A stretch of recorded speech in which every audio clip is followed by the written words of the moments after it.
Hi everyone, Emily Christopher here. Welcome back to my channel. I'm so glad you're joining me. Today I want to share with you the 7 biggest lessons that I learned during 75 Hard. If you don't know what 75 Hard is, you can click the link below and go check out that video where I break down 75 Hard and also share some tips and tricks about my success on the program. All right, the first lesson that I learned is that I am more capable than I thought. 75 Hard is hard. And there are a lot of requirements to completing the challenge successfully. And so going in, I had to make up my mind right at the beginning that I was not going to fail, I was not going to quit, and I was going to do it to the T and do it with excellence. And the transformation before and then after with my trust in myself, with my belief in myself was astronomical. And I truly learned that I am capable of whatever I set my mind to. And I know that's kind of like a cheesy thing that people say, but it taught me that if I want something, I can achieve it. I can set myself up for success. I can make the sacrifices that I need to reach my goal. And so I learned I am capable. And I hope for those of you who are interested in the challenge or going through it right now, that you are also learning that you are capable. You can do it. If you want it, you can do it. All right, the second thing I learned is that discipline equals freedom. And I know that messes with our thoughts because we automatically think that discipline is something that binds us up, that is really controlling, that puts these hard parameters on us. But for me, the more my discipline increased, the more freedom I had in my life. It was the most beautiful thing to step into a level of discipline that was way above anything that I'd ever done before and see the fruit and see the success that came from the discipline. And it took me making little tiny changes and making sure that I was buckled down on the things that I had to accomplish. And through that, there was so much joy, there was so much peace, there was success, there was huge changes and transformation in my life. So discipline is not a bad word. Discipline is a beautiful word that a lot of times gets misconstrued and we have a bad idea about it, but really it brings freedom. It brings freedom. All right, the third thing that I learned and I definitely gained was more self-confidence. I've always been someone who has had a level of confidence, but it was sometimes very shallow, sometimes very dependent on what I could produce and not really anchored in my identity and knowing my true self. And so with that, I just stepped into a place where I was unapologetic. This is who I've been created to be. This is not for everyone. The biggest thing I truly believe that brings confidence is knowing who you are and being okay that not everyone just thinks that's the best thing ever. And that's okay. You have to get over that. Which leads me into the second half of this third point is that I had to stop comparing myself. There truly is only one me. No one can ever be me. They can try to duplicate it, or I can even try to be like somebody else, but really it's a counterfeit. And counterfeits only last so long and they're not genuine. And so for me to step into my full identity and step into that confidence has changed everything. I'm not afraid to disappoint people. I'm not afraid of what people are going to think about me. And this is not something that just happened overnight. It's definitely been a progression. But 75 Hard really taught me that for me to make decisions for myself and for me to step into who I am is going to bring me to a place where I'm comfortable in my own skin. I'm comfortable with my personality. I actually love being with myself. I'm not afraid to be alone and be with my thoughts. It's not a scary place, but it's actually a place of creativity, a place of reflection, a place of growth. And so that level of confidence and breaking off comparison is one of the biggest lessons that I've learned without a doubt. So coming off of talking about comparison and interactions with people is the fourth point, and that is setting healthy boundaries. I had to learn through 75 Hard what it takes to complete this challenge is knowing boundaries for yourself and boundaries for others. I really wanted to do this, like I said, to a T. And so that had me have to learn time management It made me have to set boundaries around certain things so that I could complete every daily task that was set before me. And so having to learn how to say no lovingly, or just be really honest and say that this is not for me. Not everything is for me, and that's okay. I also had to set healthy boundaries in relationships, and I'm gonna get into that in a little bit. But you have to step back, analyze the situation, and see where your boundaries are. If you don't set boundaries, they're going to be crossed, or you're going to be wondering, why do people treat me like this, or what's going on? Well, it's because we constantly are teaching people how to treat us. And so if we don't set healthy boundaries, yes, you are going to get walked all over. Yes, people are going to laugh at your goals, or just be like, oh, you can't do that, or whatever. You have to set a boundary. And that goes in every area of our lives, with family, with friends, with work, with extracurricular kind of things. You have to set a healthy boundary if you want success, and if you want your mental health to be in the right place. Healthy boundaries are essential. All right, leading right in from healthy boundaries is the fifth thing that I learned, and that is who my people are. It is so interesting that when we start doing something that is off the wall, or something that's easily questioned by other people, where we find who's really on our team, who's really on our side. And when I did 75 Hard, like I said, I had to adapt my whole life. And it wasn't just something that I could flippantly do. My day-to-day was very different.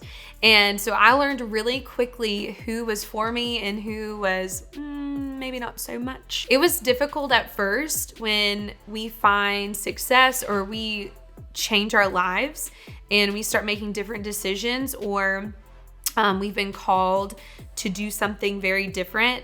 There are people in our lives who are not going to be on board with that. They are possibly jealous. They are possibly questioning, judgmental. It could be whatever. But I definitely learned who my people are, and who's just going to be there with me, who's going to keep cheering me on, who I'm going to keep cheering on. And that can be really, really difficult. In that season, when I did 75 Hard last summer, I was going through one of the most difficult relationships that I've ever been in. And a lot of big decisions had to be made. And I think there was a lot of clarity that was brought to me during the 75 Hard time, because it was very obvious that this person was not in support of me. And like I said, that was a really hard pill to swallow, but you truly find out who is going to be there for you. And it's difficult, it's messy, but it's okay. It's really a beautiful thing. Why would we want people in our lives who are not really for us? And there are people who are wolves in sheep clothing, and I know that sounds so bad, and I always want to believe the best in people, but sometimes it's okay for that to be revealed. It's okay, and it's actually good and for our benefit when we see someone's true self. And that doesn't mean that they can't adapt and change, and we can forgive and heal and move into a new season together. But sometimes that's not meant to people. Some people are meant for seasons. And I have a quote that is quoted to me by some of my mentors often, and it's that some people are for seasons, some people are for a reason, and some people are for a lifetime. And we just have to figure out who that is, and sometimes it takes longer. But definitely changing your lifestyle or finding success in something is going to show you who that is. And like I said, it can be painful, but it's also one of the best things, because we really want genuine connections. We want people in our worlds who are for us, and we are for them, and we can all grow and learn and be challenged together. So yeah, look at that as a good and positive thing. It was a hard lesson, but it was a great lesson. All right, the sixth lesson that I learned is that habits take time, and I have to lean in. So unfortunately, good behavior, good habits, good disciplines, all that stuff doesn't happen in just a few days, a few weeks.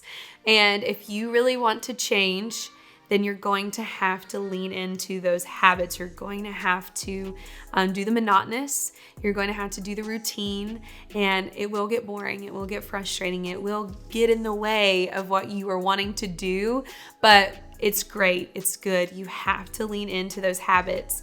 There were so many times, especially during the summer when I was doing it, There were so many barbecues. There were so many fun outdoor things. People were going to get ice cream. People were baking all this delicious goodies and all these things. And I had to lean into my healthy habits. I had to say no. And sometimes it was hard, but the more that I said no and really drew a fine line of this is what I'm doing and there's no compromise, it became easier and easier.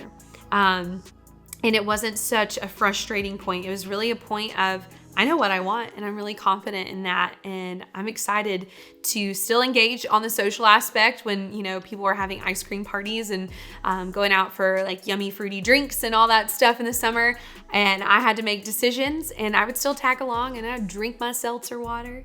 I would bring my fruit and that kind of thing. And so having to lean into those habits sometimes felt like a bummer, but the more we do it, the more it just becomes second nature. It doesn't feel like I'm losing or I'm missing out on something. It really feels like, hey, I know what I want and I'm just pushing forward, I'm moving forward and I'm doing it. And again, who your people are matter, because when I would go out and friends would be grabbing, sweet treats or ice cream or whatever, and I couldn't have those things, it was awesome to be like, hey, they would always offer, hey, can we like swing by and like grab you some fruit? Or is there something that we can do so that you can still have the experience with us, but I'm not breaking 75 hard. And that's awesome as well to have people who support us and also encourage our habits. I had a few workout buddies when I was doing 75 hard, and it was awesome. They weren't doing the program, but they loved to tag along on different workouts, and especially the outdoor stuff. And so those habits were easily cultivated because I had great community around me and they were cheering me on to lean in, press in, keep going, don't give up.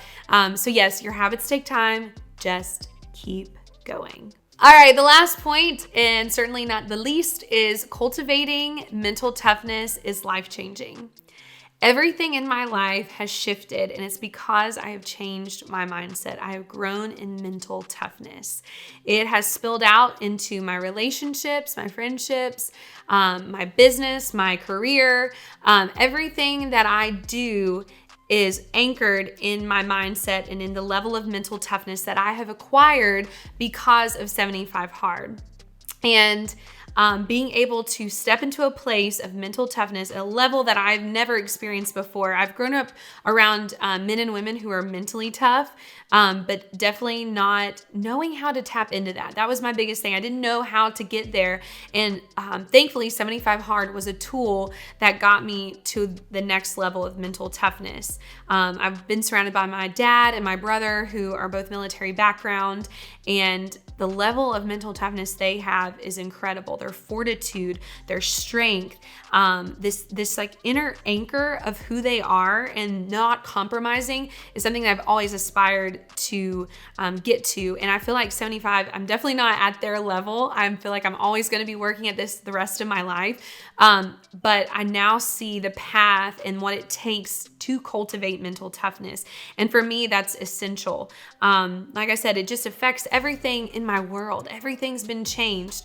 And there's this anchor inside of me now. I feel like that is keeping me grounded. That is keeping me also reaching for the next thing and saying, okay, what's next? I really do want to change the lives of others. I want other people to experience the level of confidence, of hope, of peace, of joy that I get to walk in every day. And even when things don't go my way, I had a disappointment recently. And I remember just thinking at the end of the day, being like, if this was a year ago, I would be still sulking. I would still be bummed out. I would still be pouting. But there's this new level of mental toughness in me that says, okay, this happened. This was a disappointment. I recognize it. But we're not going to just sit here anymore. We're not going to just be pouting or playing the victim. We're going to get up. We're going to keep moving forward, and we're going to get to the next level. And it's not going to be based off of another human being. I am the one who makes the decision to not sit here any longer. And so that alone shows me that mental toughness and that next level that I've been able to step in has changed my life. And I would not give that up for anything. And again, 75 Hard is a mental toughness challenge. It's great that we get to reap the benefits of everything that comes from working out twice a day, but it's so much more than, the 60 pounds that I lost. It's so much more than even just being able to sleep better or whatever. And my gut health is better. Great. Those are amazing things. I'm so thankful. But at the end of the day, it's the hope and the joy and the peace, the patience, all of this that's cultivated from that mental toughness that's operating in my life. That's the real treasure. That's the real gold that I get to have from this challenge. And so I would not sacrifice that for anything. So friends, I really appreciate you joining me once again. I am available for dialogue, for questions on my Instagram. You can either reach out on my personal one or on my health and wellness one. They're linked below and we can connect there. I'm happy to help you guys. This is my greatest joy, is to see other people tackling those goals, cultivating mental toughness, getting to the next level in their lives, walking in freedom. So I'm here and I look forward to seeing you guys at the next video. Don't forget to like and subscribe, and I'll see you next time.